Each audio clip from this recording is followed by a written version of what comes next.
नमस्कार, मैं हूं विकास और आप देख रहे हैं वैशाली न्यूज़। वैशाली न्यूज़ के इस खास कार्यक्रम आपकी बात में एक बार फिर से आपका स्वागत है। अभी हमारे साथ मौजूद हैं कर्नल मनमोहन ठाकुर, 32 बिहार बटालियन मुजफ्फरपुर में कमांडिंग ऑफिसर हैं और कई सारे ऐसे बड़े काम देश के लिए कर चुके हैं जिसको लेकर हमें इन पर गर्व भी है। और सबसे बड़ी बात यह है कि यही वैशाली जिला के महनार बगनोचा के रहने वाले हैं और इन दिनों एनसीसी को लेकर काफ़ी सारे कार्य अपने इलाके में कर रहे हैं और इनकी प्रेरणा से वैशाली ही नहीं, बिहार और झारखंड में भी लोग एनसीसी को बढ़ावा दे रहे हैं और एनसीसी के लिए आगे आ रहे हैं। सर, सबसे पहले तो हमारा स्टूडियो में आपका स्वागत है। जैसा कि हम सभी जानते हैं कि काफ़ी नीचे से उठकर आप यहाँ तक पहुँचे हैं। निश्चित तौर पर एक प्रेरणादायक व्यक्ति तो आप हैं ही, आपका व्यक्तित्व भी वैसा है। मेरा ऐसा मानना है कि आपको देखकर जो युवा हैं, खास करके बच्चे हैं जो स्कूल कॉलेज में आते हैं, एनसीसी के माध्यम से उनके अंदर डिसिप्लिन तो आएगा ही, साथ ही देश के लिए जो मर मिटने की जो भावना है या कुछ कर गुजरने की जो भावना है वो भी जागृत होती है। और इन दिनों जिस तरीके से आप एनसीसी को लेकर पूरे वैशाली ज़िले में और इसके आसपास के ज़िलों में जो काम कर रहे हैं, निश्चित ही काबिल तारीफ़ है। बहुत सारे ऐसे सवाल है, वो तो बाद में पूछेंगे, लेकिन एनसीसी का उद्देश्य क्या है? क्योंकि बच्चे एनसीसी में आ तो जाते हैं, पहला उद्देश्य उनका यही होता है बचपने में कि हमको एक सर्टिफिकेट मिलेगा जिससे हमको फौज में जाने का मौका मिलेगा, लेकिन है क्या एनसीसी आखिर? जी हाँ, विकास जी, बहुत बहुत धन्यवाद। आपने अपने स्टूडियो में मुझे बुलाया और इस प्लेटफॉर्म के माध्यम से मैं ये बताना चाहता हूँ कि नेशनल कैडेट कोर जी। एनसीसी एक आज़ादी के समय से ही बनी हुई संस्था है। आज़ादी के जस्ट 1 साल बाद 1948 में इसकी स्थापना हुई और इसका जो मेन मकसद था कि जब हमारे सैनिक युद्ध का मुकाबला करेंगे तो पीछे से भी एक सेकेंड लाइन तैयार फौज होनी तैयार चाहिए। होना चाहिए। तो इस मकसद से लगभग 15 लाख युवकों को लेकर के राष्ट्रीय कैडेट कोर की स्थापना की गई और आज भी लगभग 15 लाख लोग हमेशा इसमें शामिल रहते हैं। एकता और अनुशासन का पाठ हम एनसीसी के बच्चों को पढ़ाते हैं और ये ट्रेनिंग इस तरह से दी जाती है कि लगभग 60% कार्य जो एक सैनिक आगे चलकर करेगा उनको इस युवा काल में ही एनसीसी के दौरान में हम उनको प्रशिक्षण देते हैं। हथियार चलाना, ड्रिल करना, मार्केटिंग करना। तो इससे क्या होता है कि उनको सेना के बारे में एक जानकारी मिलती है क्योंकि सेना अधिकारी इसका प्रशिक्षण देते हैं और आगे चलकर उन्हें ए, बी और सी सर्टिफिकेट मिलता है परीक्षा पास करने के बाद। तो बहुत सारी छूट मिलती है इनको सेना के तीनों अंगों में ज्वाइन करने के लिए। अगर किसी वजह से वो सेना में नहीं भर्ती हो पाते हैं तो अर्धसैनिक बलों में भी उनको प्राथमिकता मिलती है। जी। और हाल फिलहाल प्रधानमंत्री नरेंद्र मोदी जी ने जिस तरह से एनसीसी को बढ़ाने का संकल्प लिया तो मैंने देखा कि राज्य सरकारों ने भी काफ़ी छूट देनी शुरू कर दी है। अभी बिहार सरकार ने भी इस साल एक नोटिफिकेशन निकाला कि एनसीसी कैडेट्स को छूट मिलेगी बिहार सरकार के माध्यम से। तो सरकारी नौकरी के लिए तो तैयार कर ही रहे हैं, साथ में अगर किसी वजह से सरकारी नौकरी में बच्चे नहीं जा पाते हैं तो उनको हम इतना काबिल बना देते हैं कि वो जिस फील्ड में जाएंगे अच्छा करेंगे। उनको एकता अनुशासन का पाठ हम पढ़ाते हैं, साथ में सामाजिक गतिविधियों में हम उनको शामिल करते हैं। इन्वॉल्व जैसे करते हैं। बाढ़ राहत योजना में उनको हम लगाते हैं, पोलियो ड्रॉप देना है। तो एक जिला प्रशासन या राज्य सरकार जिन सब चीज़ों को क्रियान्वित करना चाहती है तो जिस कैडेट को हम इसमें शामिल करते हैं जिससे उनको ऑटोमेटिक प्रशिक्षण मिलता है और जो कॉन्फिडेंस उनके अंदर आता है, जैसे ट्रैफिक यातायात प्रबंधन में भी हमने लगाया, इन सब से उनकी पर्सनालिटी बढ़ती है और यही चीज़ उनको आगे काम आएगा। अगर वो सेना में अधिकारी भी बनना चाहते हैं तो एसएसबी वगैरह में आसानी से पास कर सकते हैं। इस तरह से एनसीसी कैडेट्स को दिखाते हैं हम कि वो इस फील्ड में रहेगा, जहाँ भी रहेगा एक कामयाब इंसान रहेगा। यही हमारा मकसद है। जब मैं यहाँ पर आया पिछले साल अगस्त महीने जी। में 2019 अगस्त में, तो मैंने देखा कि एनसीसी बिल्कुल सोया हुआ था, कोई कुछ नहीं कर रहे थे। मुश्किल से 10-12 लोग 20 लोग एसएससी सर्टिफिकेट पास कर रहे थे। तो सबसे पहले मैंने ये सोचा कि इनको पहले जानकारी दी जाए और स्कूल कॉलेज जगह जगह घूम घूम कर मैंने लेक्चर दिए, लोगों के साथ संवाद स्थापित किया, शिक्षकों को जगाया, प्रिंसिपल से जाकर बात की। और आज ये स्थिति हो गई है कि बिहार के सभी ज़िले और झारखंड के सभी ज़िले काफ़ी एक्टिव हो गए हैं। खास करके इसमें मैं जो क्रेडिट दूँगा मेजर जनरल एम इंद्रबालन, अपर महानिदेशक बिहार झारखंड एनसीसी, जब उन्होंने ज्वाइन किया तो समझिए मुझे एक नया बल मिल गया। और उनसे जब मेरी बातचीत हुई तो हम लोग मिलकर के योगदान दिया और आज बिहार और झारखंड में एनसीसी काफ़ी ऊंचाई तक पहुँच गया। और मैं आज उसकी चाहता हूँ स्थिति कि काफ़ी आगे बेहतर चलकर है, बिल्कुल। चूँकि बहुत सारे वर्षों से आप सेना में हैं, कई बड़े अधिकारियों, बड़े नेताओं के साथ काम करने का मौका मिला है। इवन कि जैसा कि मैंने तस्वीरों में भी देखा है कि महेंद्र सिंह धोनी को भी ट्रेनिंग देने का आपको जी। मौका मिला है और आज के युवा धोनी के तो फ़ैन हैं ही इसमें जी। निश्चित तौर पर। कैसा एक्सपीरियंस था उन लोगों के साथ? क्योंकि बड़े लोगों के साथ काम करने के बाद एक अलग तरीके का एक्सपीरियंस भी मिलता है। जी। आप उनको कुछ ट्रेनिंग तो देते ही हैं, साथ ही उनके व्यक्तित्व के बारे में जानने का भी मौका मिलता है और उनसे भी कुछ सीखने का मिलता है। क्या मौका मिला, किस तरीके का मौका मिला इन लोगों के साथ, चाहे वो प्रधानमंत्री नरेंद्र मोदी हों, हमारे पूर्व राष्ट्रपति हों, या फिर और भी बहुत सारे लोग हैं जिनकी तस्वीर मैंने अभी देखी है, जो भी हमारे बैकग्राउंड में चल भी रहा है। तो उन लोगों के साथ मिल करके काम करने में कैसा फील हुआ, किस तरीके का एक्सपीरियंस हुआ उनके साथ? जी हाँ, मैं बहुत ही खुशनसीब हूँ कि मुझे ऐसे ऐसे अवसर मिले जो अमूमन एक सेनाधिकारी या एक सिपाही को इस तरह का अवसर नहीं मिलता है जी। और मैं अपने आप को काफ़ी लकी मानूंगा। चाहे वो डॉक्टर APJ अब्दुल कलाम, तो जब वो राष्ट्रपति थे तब भी मैंने उनके साथ अशरीन ड्यूटी की थी एक फंक्शन में। और मोदी जी प्रधानमंत्री जब 2015 में उन्होंने 1965 के स्वर्ण जयंती समारोह मनाने का जब निर्णय लिया तो उसमें मुझे अहम रोल मिला। इंडिया गेट पर हमने 800 मीटर का एक एग्जीबिशन लगाया, गैलरी लगाया एयर कंडीशन के भी अगस्त सितंबर का महीना था। और 1965 की लड़ाई के जितने भी दृश्य थे, जितनी भी लड़ाइयाँ लड़ी देश के अलग अलग क्षेत्रों में, उन सब का हमने एक मॉडल तैयार किया। और वो वॉक थ्रू मॉडल था जिसमें प्रधानमंत्री मोदी जी आए और राष्ट्रपति श्री प्रणब मुखर्जी भी आए थे इसमें, इंडिया गेट पर भी आए मोदी जी। तो इस तरह से 3 से 4 बार प्रधानमंत्री खुद आए, राष्ट्रपति जी भी 3 बार आए और राष्ट्रपति जी ने राष्ट्रपति भवन में चाय का भी आयोजन किया था। तो मेरी जिम्मेदारी थी कि दुनिया भर से जो 1965 के योद्धा थे और उनकी फैमिली, जो 50 वर्ष बाद के कोई लोग नहीं सैनिक रहे। थे जो नहीं भी रहे, उनके परिवारों को बुला करके प्रधानमंत्री जी ने सम्मानित किया था और राष्ट्रपति भवन में राष्ट्रपति जी ने सम्मानित किया। तो ये एक ऐसा अनुभव मेरे लिए रहा कि देश का जो सर्वश्रेष्ठ लोग होते हैं उन लोगों से मिलने का मौका मिला, उनके काम करने के तरीकों को हमने देखा, तो काफ़ी प्रेरणादायी रहा मेरे लिए।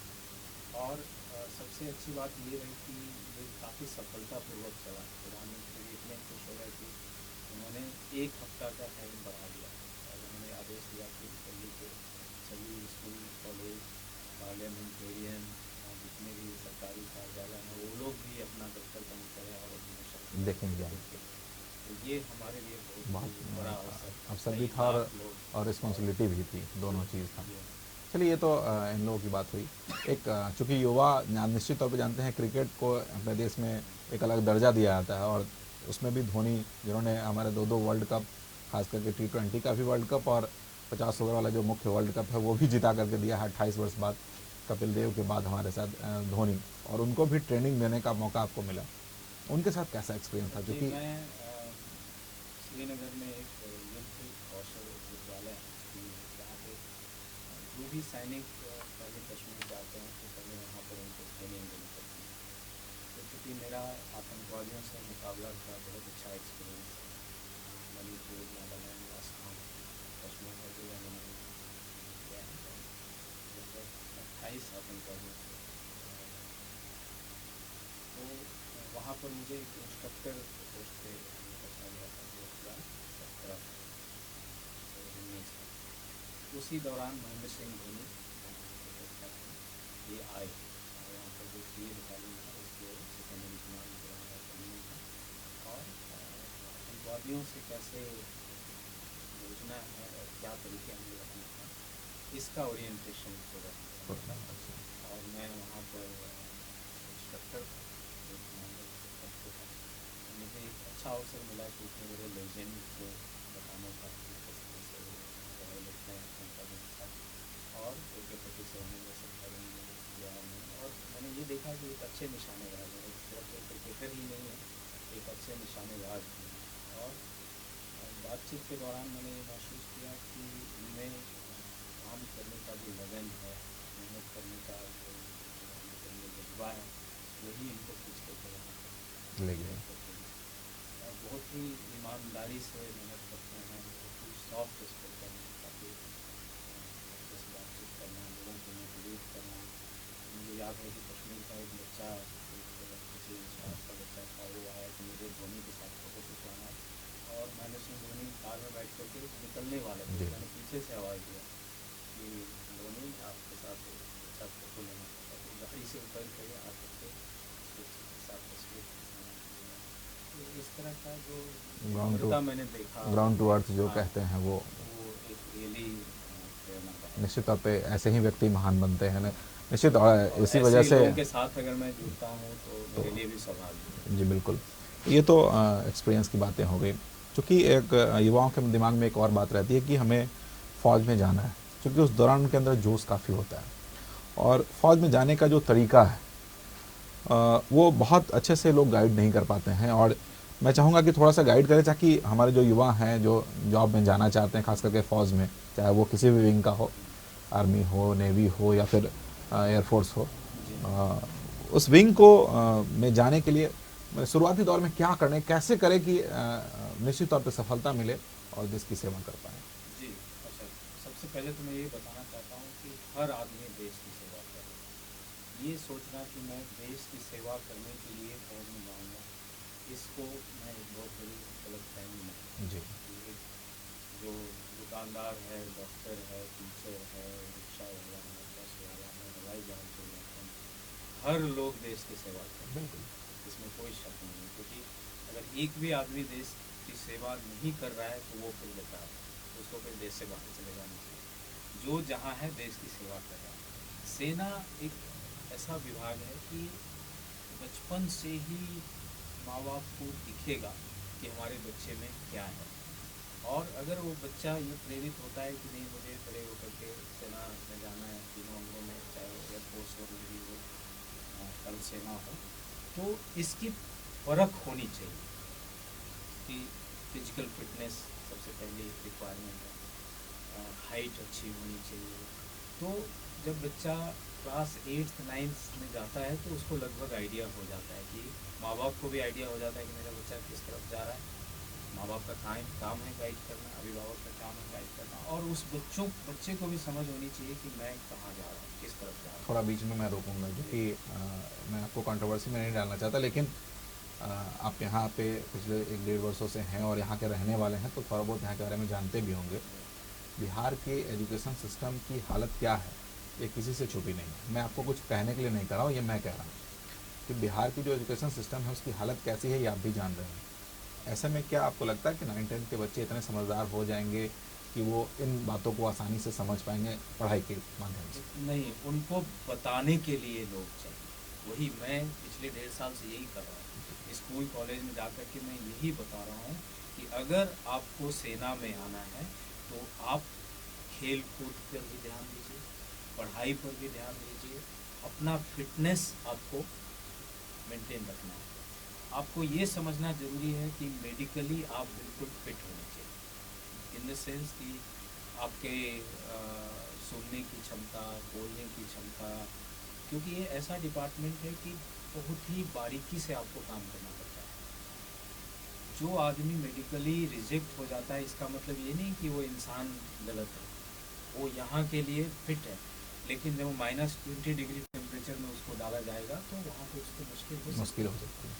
जैसे कार्डियक मरमर है, छाती हम्म। ना, पैर में आपने देखा होगा कि वो फ्लैट फुट वगैरह ये सब चेक करते हैं, क्योंकि कहीं ना कहीं जब वो टफ काम करने के लिए जाएगा, अपने ऊपर हथियार सामान लेकर के पहाड़ पे चलेगा, सड़क पे चलेगा, रेगिस्तान में चलेगा, तो अगर वो फिजिकल पैरामीटर और मेडिकल पैरामीटर को अगर वो मीट नहीं कर रहा है तो उसको मुश्किलें आएगी। तो इस चीज़ को समझना जरूरी है, यानी अपनी कमी को पहचानना बहुत जरूरी है। अगर आप जब तक आप अपनी कमी को नहीं पहचानेंगे तब तक उसको दूर करने की आप कोशिश नहीं करेंगे। सिर्फ ख्वाब देखना कि नहीं मैं अब इतने साल का हो गया हूँ, मेरी ये हाइट है तो मैं अब इसके लायक हो गया हूँ, नहीं। indianarmy.nic.in आर्मी के लिए, उसी तरह से एयरफोर्स और नेवी के लिए वेबसाइट पे सारा डिटेल्स उपलब्ध है, जो 10 साल पहले नहीं होता था, 10 साल 15 साल पहले नहीं होता था। अखबारों में, व्हाट्सएप के थ्रू, आजकल सोशल मीडिया इतना एक्टिव है कि एक एक चीज़ की जानकारी पहुंच रही है घर बैठे बैठे। और जो थोड़ी बहुत जानकारी की कमी है, हमारे जैसे लोग हैं फील्ड में जो काम कर रहे हैं, लोगों को बता रहे हैं।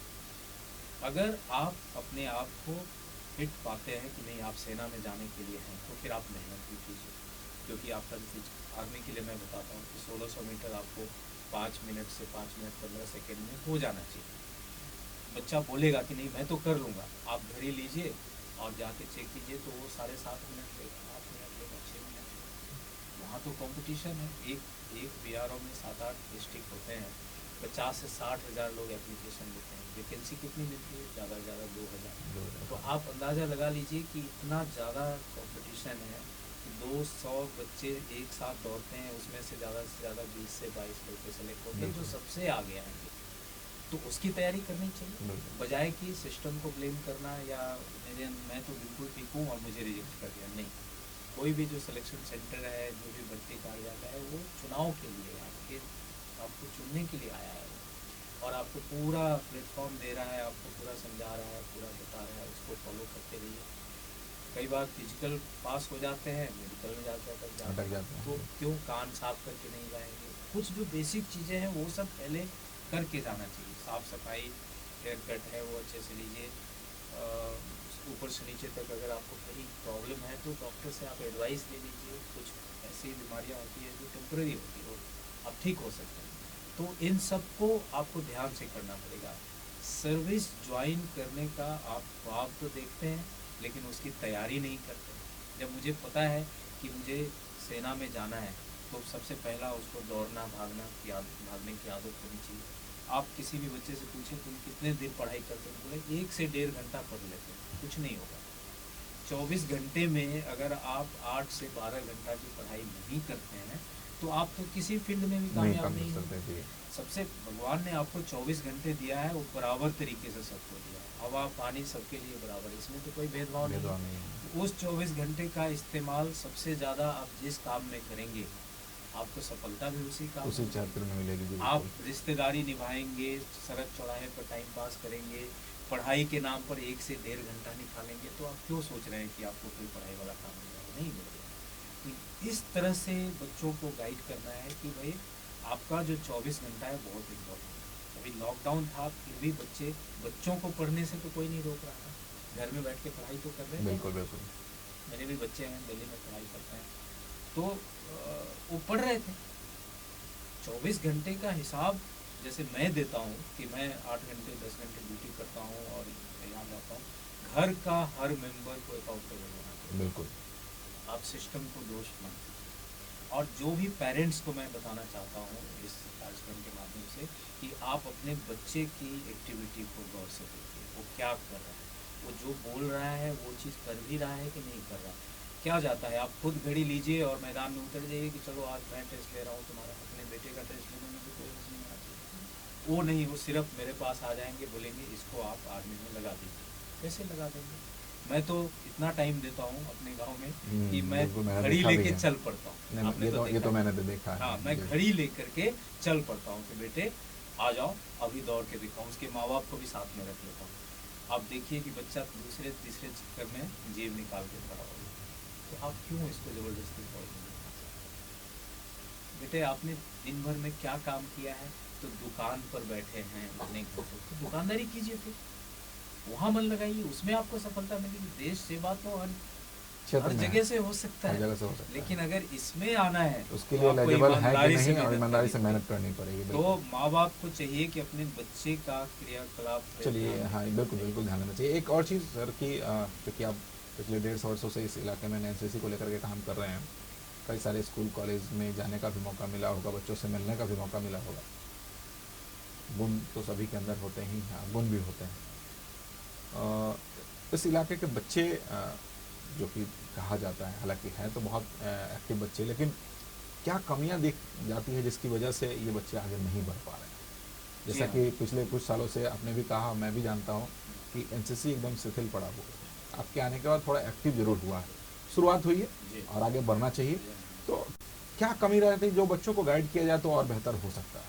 वही जो मैंने सबसे पहला कहा, टाइम का मैनेजमेंट। हर बच्चा अगर स्कूल जाना वो शुरू कर दिया है तो उसकी आप अकाउंटेबिलिटी आप बनाइए। बच्चों को सिर्फ पढ़ाकू ही नहीं बनाइए, बच्चों को आप खेल कूद में भी लगाइए, क्योंकि खेल कूद से लीडरशिप की कुछ ऐसी क्वालिटी आती है जो हमें सेना में चाहिए। क्योंकि सेना, आपने देखा होगा कि ज़्यादातर जो वॉर में कैजुअलिटी होती है पहले आप अधिकारी का ही नाम सुनते हैं। क्यों? क्योंकि वो लीड्स फ्रॉम द फ्रंट। पहले जाके हथियार लेकर के, अगर मैंने भी आतंकवादियों से मुकाबला किया, तो AK-47 लेकर के मैं सबसे आगे खड़ा रहता था। तो वो लीडरशिप क्वालिटी कहाँ से आएगी? वो बचपन से ही इम्बाइब हो सकता है। तो खेल एक ऐसा माध्यम है, जैसे अब फुटबॉल एग्जाम्पल ले लीजिए। फुटबॉल का 11 खिलाड़ी का जो एम होता है कि मैं जाकर गोल पोस्ट पे गोल मारूंगा, तो क्या है उसका जो एम है, गोल मारना, मैच को जीतना। एक सैनिक का भी वही एम होता है कि मैं सीमा पर जाकर के दुश्मन को हराऊं और जीतूं, यही होता है।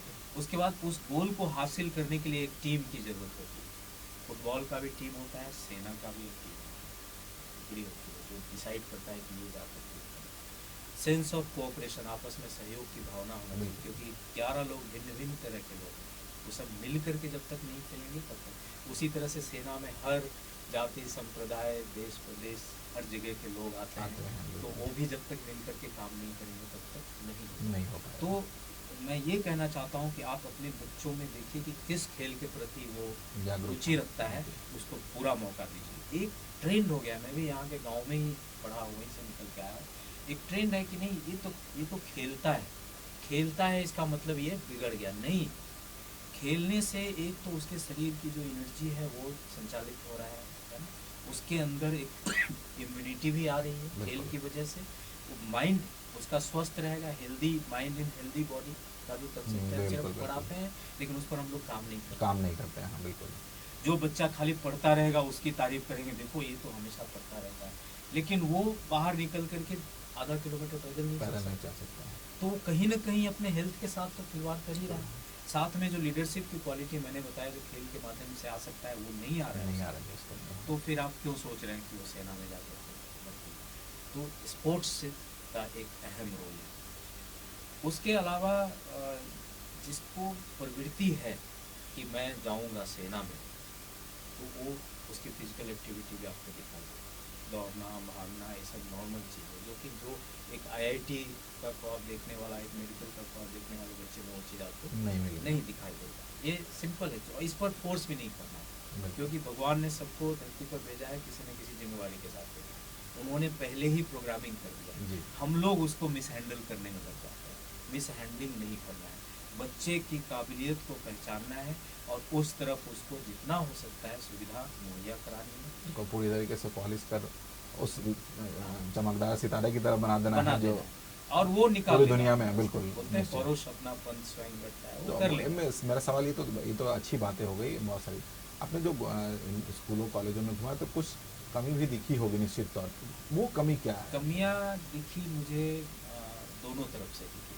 एक तो शिक्षकों की कमी सबसे बड़ी है कि मैं पूछता हूँ कि आपके कॉलेज में, अभी हाल फिलहाल एक कॉलेज का मैंने दौरा किया था, नाम नहीं बताऊँगा, 13,000 बच्चे उसमें एडमिट हुए। 13,000, मैंने पूछा आपके पास फैकल्टी कितना है, बोला 70। अभी 70 टीचर 13,000 बच्चों को हैंडल कैसे करें?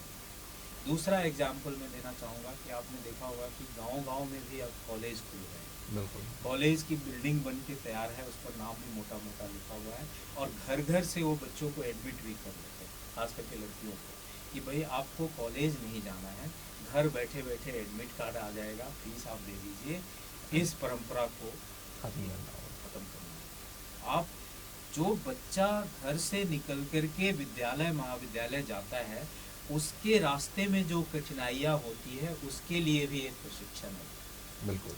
बस में बैठ के जाना है या रिक्शा में बैठ के जाना है, बारिश है तो छाता होना चाहिए या नहीं होना चाहिए, जब तक वो धक्के नहीं खाएगा। जब घर से जब हम आप स्कूल जाते थे तो क्या होता था, पैदल जाते थे, खाली पैर बिना चप्पल जूते के जाते थे, तो उसने तो हमें मजबूत बना दिया ना। अभी हम क्या हो रहा है, घर बैठे बैठे हम चाहते हैं कि सब कुछ हो जाए, तो एक्सपोजर तो आपने दिया ही नहीं। हाँ। क्या मुश्किलें आई, कॉलेज में जाते हैं तो तरह तरह के लोगों से बातचीत होती है, कोई पक्ष में बात रखता है, कोई विपक्ष में बात रखता है, कोई ज़्यादा नॉलेजेबल स्टूडेंट है उससे लोग सीखते हैं, कोई कम नॉलेजेबल है उसको लोग आगे ले जाने की कोशिश करते हैं। शिक्षक का भी व्यवहार उसी तरह से दिखाई देता है सामने को, किस तरह से पढ़ाते हैं। कई शिक्षक आपके आदर्श बन जाते हैं कि आप भी उसी तरह से बड़े होकर के बोलना चाहते हैं, पढ़ाना चाहते हैं। आज जो कुछ मैं आपके सामने कर रहा हूँ, मैंने भी तो किसी न किसी को अपना आइडियल बनाया। बिल्कुल। तो वो मौका हम घर बैठे बैठे तो नहीं देंगे बच्चे को, उसको घर से बाहर निकालना ही पड़ेगा।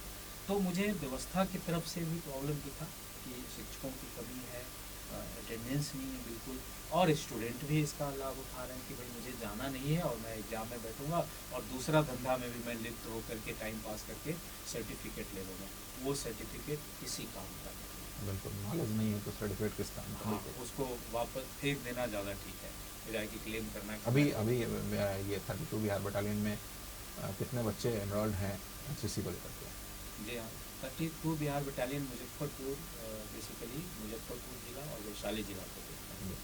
तो जूनियर डिवीज़न जो बॉयज़ का होता है और जूनियर विंग होता है लड़कियों का, तो उसमें जूनियर डिवीज़न और जूनियर विंग में एक साल में हम लोग 650 बच्चों को एडमिट करते हैं। उसी तरह से सीनियर डिवीज़न और सीनियर विंग लड़के लड़कियों को हम लोग 650 को एडमिट करते हैं। तो दोनों मिलाकर के 1300 हो गए, और उसको अगर 2 साल पर ले जाइए तो एक साथ हम लोग 2600 बच्चों को, 2600 बच्चों को हम लोग ट्रेनिंग देते हैं बच्चों को। और उसके लिए हमारे पास इंस्ट्रक्टर हैं जो स्कूल पर, अभी इतनी सर्दी है लेकिन हमारे इंस्ट्रक्टर स्कूल जा करके, कॉलेज में जा करके उनको ट्रेनिंग दे रहा है। और अभी अगले 10-15 दिनों में चक्कर मैदान में संकलित क्लास चलाएंगे, जैसे पिछला साल चलाया, और पिछले कई सालों का रिकॉर्ड हमने हमारे बच्चों ने तोड़ा है। इस बार 77 बच्चे कैडेट सी सर्टिफिकेट पास हुए, वो अपने आप में। एक और चूँकि जानकारी शायद आपको होगी भी कि इसी ज़िले का एक हिलालपुर का एक लड़का है जो अभी आरडीसी कैंप के लिए सेलेक्ट हुआ है पूरे बिहार झारखंड से, जो कि एयर विंग का है, और इसी कॉलेज के जमनी लाल कॉलेज का स्टूडेंट भी है। ए टाउन हाई स्कूल से पास आउट था, उसका जमनी लाल कॉलेज में एडमिशन लिया था। आरडीसी कैंप में सेलेक्ट होना अपने आप में बहुत बड़ी बात निश्चित तौर पर। उसके अंदर सारी काबिलियत। हाँ बिल्कुल, एक फौजी की जो खूबियाँ होती हैं वो सारी खूबियाँ उसके अंदर उनको ट्रेनिंग के दौरान मिल जाएंगी, और ये डिसिप्लिन तो होगा ही निश्चित तौर पर। सवाल ये कि जैसा कि आपने कहा कि 32 बिहार बटालियन को या एनसीसी को बिहार झारखंड में बढ़ाने में काफ़ी अहम योगदान आपका रहा है, लेकिन जैसे जमनी लाल, मैं जो नाम बोल रहा हूँ, जमनी लाल कॉलेज को इस साल सस्पेंड किया गया और वहीं का एक बच्चा आरडीसी के लिए सेलेक्ट होता है, तो कहीं ना कहीं मामला थोड़ा अजीब लगता है, सुनने में ही अजीब लगता है कि जिस कॉलेज को आपने सस्पेंड किया है उसी कॉलेज का एक बच्चा आरडीसी के लिए सिलेक्ट होता है। तो कहीं ना कहीं कुछ गुण तो था, आखिर कारण क्या हो गया जो सस्पेंड करने की जरूरत पड़ी, और कहीं ऐसा तो नहीं कि कुछ मिसअंडरस्टैंडिंग होगा? हाँ नहीं, ये मैं आपको अच्छे से एक्सप्लेन करूँगा इसको। जमनी लाल कॉलेज हाजीपुर को पिछले 3 साल से उनको कहा जा रहा था कि आप अपने व्यवस्था है उसको ठीक कीजिए। सबसे पहले एक एनओ की ज़रूरत होती है, एसोसिएट एनसीसी अफसर की ज़रूरत होती है, वो उनके पास नहीं, एक केयर टेकर नियुक्त किया हुआ था और उन्होंने सारी जिम्मेवारी दे दी एक सीनियर एक्स कैडेट को। तो एक जो प्रोफेसर जो चीज़ों को हैंडल कर सकता है, एक स्टूडेंट नहीं हैंडल कर सकता। तो कहीं ना कहीं गलतियां हो रही थी उनसे, जो बार बार हम लोग समझाने की कोशिश कर रहे थे, मौका देने की कोशिश कर रहे थे। तो उन सब चीज़ों में हमने अनियमितता देखी और उनको मौका भी दिया। इस तरह से इंस्टीट्यूशन को लोग नहीं दे सकते अगर उसको ढंग से नहीं चलाते, क्योंकि भारत सरकार की संस्था एनसीसी मिनिस्ट्री इसका जो मकसद है बहुत ही नोबल है। बच्चों को एकता अनुशासन में बांध करके एक जिम्मेवार नागरिक बनाना, तो कहीं ना कहीं उसमें ढिलाई हो रही है। ढिलाई हम लोग बर्दाश्त नहीं करते किसी हालत में। आपने जो उदाहरण दिया, जो बच्चा अब इसी कैंप में गया है, उसका मुझे डिटेल्स मालूम नहीं है, लेकिन मैं आपको ये बता देना चाहता हूँ कि वो एयर विंग पटना है, पटना में है उसका दफ्तर है, और वहाँ से वो लोग ये करते हैं। तो वो हर कॉलेज से, हर स्कूल से एयरफोर्स एंड नेवी का जो विंग, वो कैडेट्स को लेते हैं और अपने तरीके से वो लोग करेंगे। तो जमनी लाल के जो आर्मी के भी जो एनसीसी कैडेट्स हैं वो भी अच्छे हैं, कैडेट्स में तो कोई कमी नहीं है। उनको हम मौका तो देंगे ही देंगे। जैसे आरएन कॉलेज में भी जो अभी नया शाखा हमने खोला है, तो प्रोविजनल एनरोलमेंट किया है हमने उसमें, तो वहाँ भी हमने जमनी लाल कॉलेज के बच्चों को मौका दिया है। बच्चों में कोई कमी नहीं है, लेकिन जो कॉलेज प्रशासन में काफ़ी कमियां हैं, और उनको सस्पेंडेड एनिमेशन में काफ़ी टाइम से रखा गया था। इस बीच में बॉर्डर एरिया में एनसीसी कैडेट्स को बढ़ाना था, तो भारत सरकार ने अलग से वैकेंसी तो दी नहीं, तो बिहार के अंदर ही उसको एडजस्ट करना था, तो वो वैकेंसी चली गई बॉर्डर एरिया में, भारत नेपाल बॉर्डर मधुबनी डिस्ट्रिक्ट। अच्छा, मधुबनी डिस्ट्रिक्ट में। हाँ, ये गलत फहमी नहीं होना चाहिए कि वहाँ से हट करके आरएन कॉलेज में आया, नहीं। आरएन कॉलेज में प्रोविजनल एनरोलमेंट हुआ है और उसकी वैकेंसी ऊपर से आएगी तब वहाँ पे मिलेगा। तो इस चीज़ को नहीं जोड़ा था, और जो कुछ भी हुआ वो कॉलेज प्रशासन को अच्छे से पता है। नहीं, कॉलेज प्रशासन को तो पता होगा ही, लेकिन चूंकि बच्चों के भविष्य का सवाल था, तो कहीं ना कहीं आखिर बच्चे कहाँ जाए? बच्चे तो हमारे पास ही रहेंगे, जो और बच्चे ऑलरेडी एनरोल्ड हैं, और जो बच्चे नए आना चाहेंगे। नए आना चाहेंगे तो वो मैंने बोल दिया ना कि आरएन कॉलेज में 50% ही उनको सीट दिया है, और 50% ओपन होगा, जो वैशाली जिले के बाकी कॉलेज के भी बच्चे वहाँ जा सकते हैं, चाहे वो एक- जमनीलाल एक कॉलेज के हो या किसी और कॉलेज के भी हो रास्ता सकते हमने हैं। खोल दिया, ताकि क्योंकि वैशाली जिला थोड़ा सा नेग्लेक्टेड था। जैसे मुजफ्फरपुर में काफ़ी एक्टिव है, Active है, काफ़ी जी। संख्या भी ज़्यादा है, यहाँ पे संख्या कम है। तो मेरी कोशिश यही रही है कि यहाँ भी वैशाली जिला में भी बराबर तरीके से आगे बढ़े, तो वो व्यवस्था हमने कर दी। जमनी लाल के बच्चे जो एक्चुअली एनसीसी करना चाहते हैं और एनसीसी में हैं, तो उनका तो हम करेंगे, उनको उनके एग्जामिनेशन वगैरह होंगे, उनको बिल्कुल। उनका जो सर्टिफिकेट। देखिए, मैं आपको एक छोटा सा एग्जाम्पल देता हूँ। पिछले साल कुछ बच्चे एग्जाम में बैठने से वंचित हो गए, क्योंकि महाविद्यालय के जो अधिकारी हैं जिनका साइन होना चाहिए था, उन्होंने एडमिट कार्ड पर साइन नहीं किया, और एज ए रिजल्ट उन बच्चों का करियर खतरे में पड़ गया। बहुत सारी वजह हैं, इससे छोटी छोटी बहुत सारी वजह हैं जिस वजह से अनियमितता बहुत सारी है। एक्शन लेना, और ये एक दिन का नहीं। एक दिन का नहीं, ये पिछले लगभग 3 साल से इस तरह का चल रहा है।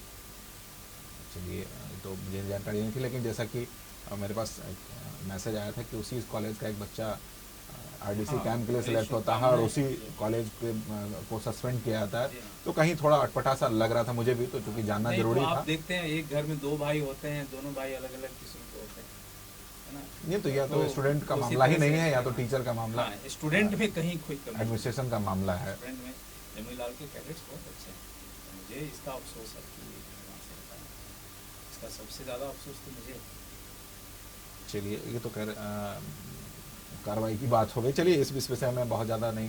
हाँ, चूँकि मेरे मन में एक सवाल आया था, तो मैंने पूछ लिया आपसे, और मुझे लगता है कि जो वहाँ के बच्चे हैं उनको भी जानकारी हो जाएगी, तो शायद मुझे लगता है कि आपके पास भी बहुत कम क्वेरी आएगा, या बहुत सारे सवाल कम होंगे, क्योंकि कुछ बच्चे कुछ दिन पहले मुझसे भी मिलकर ये बात कह रहे थे कि हमारा क्या दोष है। नहीं, उनका कोई दोष तो बिल्कुल उसके लिए एक रास्ता और आपने उनका खोल भी दिया रास्ता है कि आरएन कॉलेज में जो एनसीसी का विंग बनाया गया है, प्लाटून, उसमें 50% ही इनरोल किया जाएगा कॉलेज का, बाकी जो बच्चे होंगे वो बाहर के होंगे, चाहे वो जमनीलाल कॉलेज के हों या किसी और भी कॉलेज के हो सकते हैं, प्राइवेट कॉलेज के भी हो सकते हैं। मैं आपसे एक सवाल करता हूँ जी।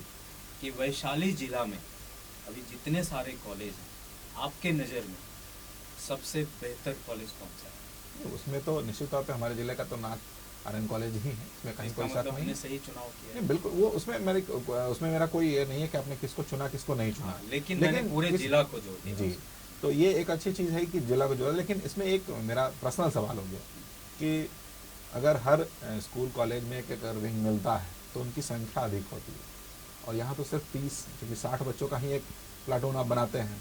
और बूंद बूंद उसमें से घड़ा भरता और है। जैसे जमनीलाल कॉलेज के पास था तो उसके पास भी 60 ही रहा होगा, तो उनकी भी संख्या तो कम गई और दूसरे कॉलेज के भी बच्चे अब वहाँ जाएंगे तो और भी संख्या कमेगी, तो कहीं ना कहीं तो सजा बच्चों को हो ही गई। हाँ हो गई, लेकिन बूंद बूंद से घड़ा भरता है और ये शुरुआत है। जो रास्ता हमने निकाला है और बनाया है ये बहुत दूर तक जाने वाला रास्ता कहने का अर्थ है और कि धीरे-धीरे ये विकास सबक है दूसरों के लिए भी कि हाँ, आप अगर सोए हुए हैं तो जाग जाग जाए, जाएगी। अन्यथा आपके ऊपर भी ये हाँ, ये चलिए। चल रहा है और ये सिर्फ जमनीलाल के साथ नहीं हुआ है, बहुत सारे ऐसे institutions अच्छा, और भी इंस्टीट्यूशन के साथ हुआ है। हो रहा है और होने वाला है, बहुत सारे के साथ। और आप समझिए कि अभी जो हमारे अपर महानिदेशक हैं मेजर जनरल देवेंद्र वाला, वो दिन रात इस पर काम कर रहे हैं। बिल्कुल बिहार सरकार के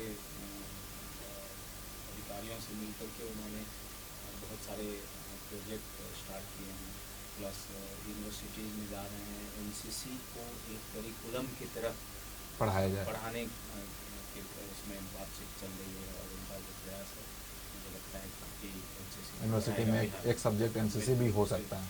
नहीं, एनसीसी को एक जैसे क्रेडिट सिस्टम मिलेगा कि जैसे कोशिश ये हो रही है कि सेमेस्टर वाइज जैसे बाकी एजुकेशन हो रहा है इसको भी कर लिया जाए और जो सोशल सर्विस वगैरह जो करते हैं तो उसको एक क्रेडिट मिलना चाहिए, स्कोर मिलना चाहिए, 4 पॉइंट या 6 पॉइंट हर या semester जो में भी मिलता एक रहता तय है। हो उसके हिसाब हाँ, से। तो वो अगर सिस्टम शुरू हो जाएगा तो मुझे पूरा विश्वास है न्यू एजुकेशन पॉलिसी जो 2021 में आ रहा है एनसीसी एक अहम रोल इसमें आ आ जाएगी। जाएगा। तो ये जो हमने अभी फाउंडेशन डाला है इसका फल आपको मिलेगा 2 साल 2 साल 3 साल बाद दिखने लगेगा। दिखने लगेगा। आप ये भी बोलेंगे कि आरएन कॉलेज से 10 लोग चलेंगे आरडीसी कैंप में, ये मैंने वो रास्ता शुरू कर दिया। जो इस सोच की थोड़ी कमी थी। आप सोचिए कि आरएन कॉलेज जैसा कॉलेज वंचित था इस चीज़ से, तो एजुकेशन में जो फर्स्ट चॉइस है वो तो आरएन कॉलेज है वैशाली जिला में। नहीं तो मैं शायद थोड़ा पीछे ले जाऊँगा। काफ़ी साल पहले एनसीसी आरएन कॉलेज में हुआ करता था, लेकिन पिछले कुछ दिनों से चूंकि कारण क्या है मुझे जानकारी नहीं यही है। वजह रहा होगा। हाँ, कुछ किसी तरीके मान की लीजिए वजह रही कल को होंगी। ये भी अगर लापरवाही दिखाएंगे तो यहाँ से भी हटा लिया जाएगा। कॉलेज तो तैयार बैठा हुआ है लेकिन कि हम आप कहीं भगवान की मूर्ति आप बिठाते हैं तो उसका फिर दिनचर्या भी तो हम लोग सेट जब करना होता है ना। छोटे बच्चे थे तो मुझे याद है कि फायरिंग के लिए टारगेट वगैरह बनाया हुआ था, बजाता दीवार खड़ा करके एक जो बनता है फायरिंग के लिए, शूटिंग के लिए, वो सब पहले मौजूद था आरएन कॉलेज में। अब पिछले 20 वर्षों 25 वर्षों से नहीं दिखता है, लेकिन उसके पहले हम लोग जब छोटे छोटे थे तो हम लोग को याद है कि वहाँ होता था। और निश्चित तौर पर एनसीसी रहा होगा, किस कारण से बंद हुआ ये तो जानकारी नहीं है, लेकिन चूंकि आपने कहा तो हो सकता है किसी तरह के कोई कारण रहे होंगे, किसी तरह की लापरवाही रही होगी या कुछ हुआ होगा इस तरीके से। खैर वो तो जानने का चीज़ है, लेकिन निश्चित तौर पे आप आए, हमारे स्टूडियो में आए, काफ़ी सारी बातें हुई बच्चों को और यहाँ के लोगों को काफ़ी सारी जानकारी आपने दी। मेरी शुभकामना है कि आप इस एनसीसी को और सेना को, इस वैसे ही हमारा तिरंगा तो वैसे ही लहरा रहा है, लेकिन एनसीसी का भी झंडा उसी तरीके से बुलंद हो और वैशाली ज़िले में भी बुलंद हो, यही आपसे मेरी शुभकामना है। और बहुत बहुत धन्यवाद इस स्टूडियो में आने के लिए और इन तमाम जानकारियों को देने के लिए। तो आज के इस आपकी बात कार्यक्रम में बस इतना ही। विकास को दीजिए यार, नमस्कार।